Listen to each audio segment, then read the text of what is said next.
Si je? Mirë, faleminderit. Ç'është më kalan? Mirë, faleminderit. Kur të pashëm fillim menova se jeni figurë këtë tjetër. Cila figur? Njëjnë jo me që është Kaderi. Kaderi Big Brother. Faleminderit po këse jeri jo. Ç'është më kalan me shkollë? Mirë, faleminderit. Apo priton me dalë me umer me dhije gjatë dimret, edhe apo lodhësh? Jo, normal nuk lodhna, po ku pas pak problem me shtallën, se një prej rreqjeve atmosferike, kulmi i shtallës mu ka rëzu në tokë. Po.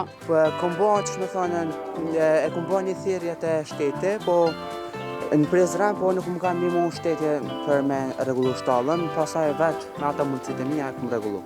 Po, një 16 vjeçar pra po i bën edhe punë të tjera ndërtimet. Po, bashkë me ndihmën e babait.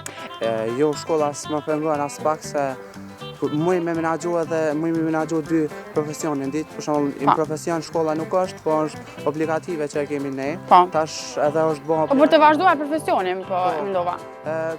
Jo, nuk më pengon as pak, nëse du për më marrë me ditë, nuk është pengesë shkolla.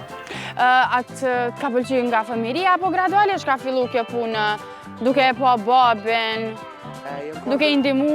Janë kanë dy vëllezërit e mi, ku ata janë marrën pak më përpara se unë. Po. Dhe atër nuk e kom pasën këtë pëlqen për ditë, ose këtë bindje që mi rujt më kujdes për ta. Po gradualisht, duke i shiku këta, duke i shiku vëllezërit e mi babajnë duke kujdesur, i thash babait që një ditë edhe unë duhet të kujdesim për këta, sepse dhe vëllezërit e mi emigruan në Gjermani, sepse kushtet në Kosovë nuk janë as të mirë. Po. E ti mendon me shkolla atje, të vëllezërit e tu, apo dëshira jote është vetëm këtë në firmën e vogël që e pas këtë pse po më duket që nuk që nga shumë e vogël, po aq sa ke? Dëshira për me shku në vend, për të emigruar jashtë vendit, nuk më ka të rejë atë shumë. Ku menu gjithmonë jetën në Kosovë, sepse nuk duhet ta lëm gjatë atë vend në Kosovë, për shembull, sepse ka shumë bukuri të rralla natyrore, sidomos që është fshati Zhurë.